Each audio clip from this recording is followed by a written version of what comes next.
Partai Umat Makassar menargetkan satu fraksi untuk DPRD Kota Makassar pada pemilu 2024 mendatang. Menurut Ketua Partai Umat Makassar, Natspul Sulaiman, proses perekrutan calon legislatif masih menunggu kabar soal sistem pemilu karena saat ini wacana untuk proporsional tertutup. Meski begitu, menurut Natspul, sudah banyak anggota masyarakat hingga pengurus bersiap untuk mendaftar caleg.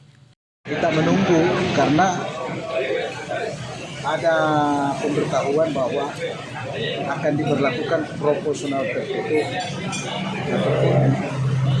Kalau sekarang kan terbuka. Kita melihat.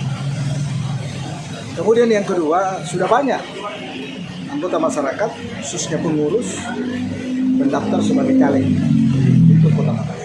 Terkait tokoh yang akan menjadi caleg di Partai Umat, Napsul enggan menyebutkan. Napsul mengaku masih mempertimbangkan apakah maju sebagai caleg di DPRD Makassar atau DPRD Provinsi. Hairudin, Fajar TV dan Fajar Radio melaporkan.